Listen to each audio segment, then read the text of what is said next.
Hey everyone, I am back with another update on the Cobra. So if you look at the update that I'm going to give you today, it's going to look like I made a whole lot of progress in a short amount of time versus the videos I posted not too long ago. I'm intending to post this one soon. That's going to be a bit deceptive because the videos I posted so far this week are actually ones that I recorded several weeks ago, and then I had an issue with my phone, so it took a while to get them all uploaded properly. So I actually have not touched the car in probably a week and a half or 2 weeks. So everything you see is actually a little bit of an old update, but if you're watching the videos, it's new to you. Made some good progress along the way and a couple things to make note of. So I'm standing here in the front of the car, and so if you look, there's a couple of obvious things that have changed. First one is that the headers are on. Another one is clutch cable is in, and then you see the water pump and the timing cover on. So some of this is a little bit deceptive. The water pump and the timing cover are actually not fully on. They're basically just mocked up. I was doing that in part to get the right size bolts figured out so that I could put it on permanently. This is something I just need to take some time, put some right stuff on the gaskets, and just torque it down to spec. But you can see kind of how it all is gonna look. It looks really nice. As I've said before, I think I noted in a video a while ago, maybe I didn't. I ended up going with a Ford Performance timing cover, and the reason for that was originally I bought a Speedmaster one, and the quality on it was just really not good at all. The surface was not at all flat. It had some what looked like basically the planing machine went over it a couple of times and left some marks in it where it was going to leak, including on the water ports. So this Ford Performance one is a really nice quality unit. Added bonus is that if you note, it's got the casting built in for a crank sensor, which is great for me because I'm planning on going with the EDIS, which was the coil pack ignition that Ford started doing in the early 90s. So this is great. I don't have to think about how I'm going to fabricate a mount for a crank sensor. I just have to get the crank sensor off of a late 90s 5.0 Explorer or Mercury Mountaineer and put that on. I do still have to figure out what I'm going to do for my balancer, and obviously the balancer is going to have the 36-1 tooth wheel on it. I can't use the balancer from an Explorer because that's supposed to be for a 50-ounce imbalance, external balance rather, and this is a 28-ounce external balance, so it'll vibrate terribly and it won't last if I do that. So I'm going to have to figure something out that's a little custom, and I will. I'm not sure what I'm going to do. If you have any suggestions, please leave it in the comments. I would love to get some ideas. One thing I'll say is that I do want to get a balancer setup that's really lightweight, just because I'm trying to make this thing really revvy. So any ideas, feel free to leave a comment. Here's the Misery, whatever it is. Let's see, that company, I think, is, no, there it is. Yeah, however you spell that, or pronounce it. Anyway, so I've got it mocked up. Here, one of the reasons I went with this water pump was because it's got the option for ports for the heater on there. So when you buy it, it comes with a couple of plugs here, and then it also comes with the hose barb fittings. So I took the plugs out, put the barb fittings on, then I realized I probably only am going to be using one of them because there's the coolant bypass and the intake manifold. I need to look at that, and I need to figure out what exactly I'm supposed to do to route that properly, because honestly I'm not super familiar with the with how the cooling plumbing is supposed to be on Fords. I've just mostly worked on other stuff. So if you have a suggestion, again, feel free to leave that in the comments. I'd appreciate it. So like I said, all of this here, this is not torqued down or anything. It's just mocked up. The headers are on. Those are actually torqued down. Really a nice quality unit. These are the ones that Factory 5 sells. I'm happy with them. Obviously, Factory 5 makes them, so they've got good clearance and everything. One thing I'll say is that right now, I don't yet have the fuel lines, the fuel hard lines. Not sure how well you're going to be able to see anything here, but basically around here is where these are going to go. And I need to run them up from the back. That's a job that I just frankly don't want to do. Needs to get done, I'll get it done. I just don't like running hard lines. It's annoying. It's not that there's anything incredibly difficult about it, I just don't really care to do it. Over on this side, I had, on the driver's side, I had run the hard brake lines, and so you can see the hard brake line for the rear that goes along the front of the driver's footwell. So that does get pretty close to the headers. I'm using DOT 5.1 brake fluid, so theoretically it should handle the temperature fine. But I also put on this fire sleeve that I had over it, just to help make sure that hopefully the fluid stays fine. So we'll see. I'm not expecting any issues with that. I have been debating about whether I should take the headers back off and wrap them, though. It seems like on the Cobras, people don't have too many issues with it, but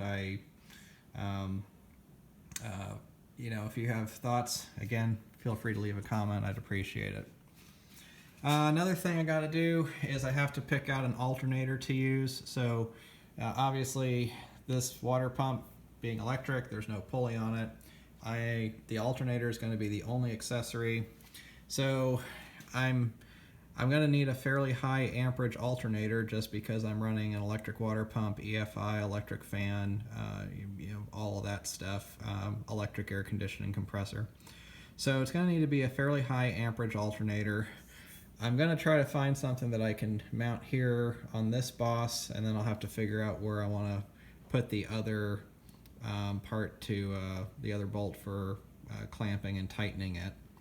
So I'll have to do some experimenting with that, but that's a little bit further down the road before I do that. So another thing I did, I can't remember if on the last update I'd installed the oil pump or not. I guess the oil pump was on before I put the engine in, but I know the pickup wasn't. So I've got the oil pickup on, and this is actually part of this oil pan that I bought from Gordon Levy. This is a real popular oil pan that people use on the Cobras. I think they fit Mustangs as well. He sells them for both 351 and 302 engines, because the 302 one is a little bit different. It's a real high quality pan, high capacity. The exact capacity depends on your configuration, but basically, from what I've been able to read, the range is anywhere from about 9 to 13 quarts. And that sounds really big, but part of it is that if you're running an oil cooler with a large filter, especially if that large filter is remotely mounted, then you're going to be on that high side. As you saw, I'm running just a small filter. I'm not remote mounting it. I'm not planning on an oil cooler at this point. I might add one later, but for now I'm not going to do it. So I'll probably be on the lower end of that. Got your built-in windage tray, which is nice. And if you look in here, you can see that it's a fully baffled race pan. So you can see the hinges on that little flapper there. And so basically, you've got this nice big wide base, and as you're making high G turns, the oil will slosh around, but these flappers in here will prevent oil from going away from the pickup in high G turns. So this is real popular with people that plan on road racing their cars. I don't have plans of it yet, but it is something that I'm not ruling out. and since I needed a pan anyway, this seemed like a good way to go. Gordon himself, as far as I understand, doesn't make the pan, but he does sell it with a dipstick and the pickup, which I think if you buy the pan by itself, that's not how it comes. So there is some value added. It's about $400 shipped, so it's not cheap, but it is a high quality piece. Where you see the brass bung fitting over there, that's where the dipstick goes, and then over here is a port for an oil temperature gauge probe, which is great because I was planning on running one of those anyway. And then you can see the dipstick. I've already bent it up to get it the correct shape that it needs to be. When you buy it, when it shows up just straight, so you have to bend it however you need it for your engine. So I'm really excited to put this on, but I'm not going to put it on, and I really can't put it on until I get my the fuel lines in. So my last video that I posted was an update on the transmission, and so since then I've taken off this aluminum panel here, and so you can see a few more things here. So for one, you can see since the last video, I have ground the tail housing of the transmission a bit more, and so now it's got plenty of room. It's not going to hit, don't need to worry about that. I've actually filled the transmission at this point. That was part of why I took the side panel off. It was just easier to do that and needed to take the panel off anyway. And I put the drive shaft in. This is the smallest drive shaft that you will ever find, at least that I've ever seen before. And that's one of the things with these cars is the drive shaft is so incredibly small that's why you can't run a T56 with the solid rear end, because the rear end's going to move up and down enough that the T56 comes back a few more inches from a TKO, and the drive shaft just gets so short that it binds. You know, there's not too much suspension travel with the solid rear axle. You can see this is with the axle as far down as it's ever going to go, and it's not too much of an angle, and it's not going to go up a whole lot either. So, but that's the drive shaft. And then, let's see, I'll come around over to the driver's side and show you. So I got the clutch cable in, like I said, so that's no big deal, but got it in, got it working. So at this point, 2 out of my 3 pedals are actually doing what they're supposed to. The brakes are bled, and the brake pedal therefore works, and then the clutch cable is attached and it works. I may have to play around with routing a little bit, but we'll see. Routing for the clutch cable, that is. So, like I said, the next big thing I have to do is run the hard lines for the fuel. So I've got my Walbro 255 liter per hour pump in here. This is the brand new tank. I think I talked about that in another video. So my basic plan is to take the lines coming out of the pump here, run them underneath. It's hard to visualize, but the aluminum panel goes flat along here, goes up, and then you got another panel over here. So I'll have the hard lines kind of come under these beams, then across on this big rectangular beam.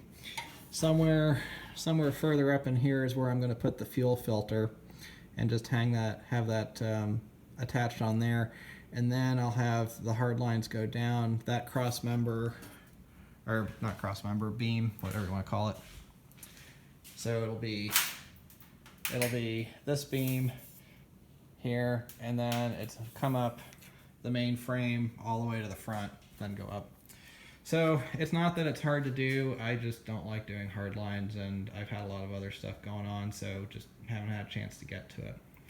So progress is slowed, not what I'd like it to be, but like I said, it's just kind of a busy time, and I kind of don't expect I'm going to get a whole lot done on the Cobra in the next month or two, just because of everything else that's going on around the house. But so that's the update. I did want to take a second to thank everyone who's subscribed. You know, when I started this, I had something like 2 subscribers, I think, and now I'm up to 50, which is a whole lot more than I would have expected.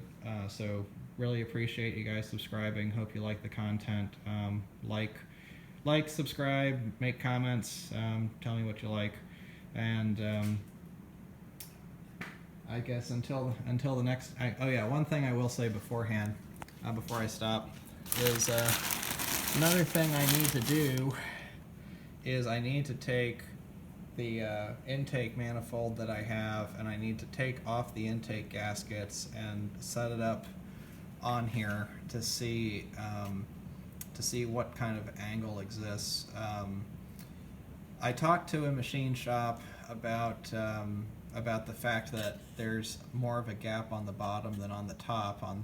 On the top with the gasket, well, what I can do with the bottom of the gasket, with the intake on at the bottom of the gasket, I can fit about a 10,000th feeler gauge in there. And I'm kind of concerned about that blowing out the intake gaskets. I've also read some reports of people saying that these Fel-Pro gaskets that Edelbrock recommends aren't very good. So if you have some suggestions, feel free to leave them. I'd be interested to hear what you have to say. But anyway, the machine shop that I talked to said that they could resurface the intake manifold at an angle. They also said that they don't normally see problems with the intake gasket sealing until you have about a 20,000th difference. You know, 20,000th shim down here with it flush up there. So I'm going to take the gaskets off, just have it go solidly against the metal, and then I can get a real accurate measurement and go from there. So that's something I got to do. You know, that's why they say it's building a car, not assembling a car, because there's a whole lot of these little details that you have to pay attention to.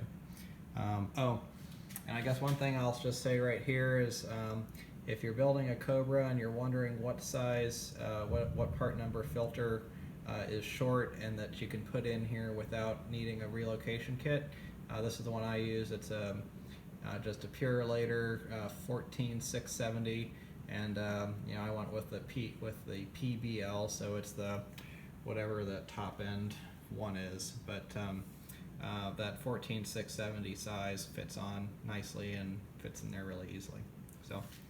So thanks for watching. Like, subscribe, comment, and I'll post another video when I have some more updates. Thanks.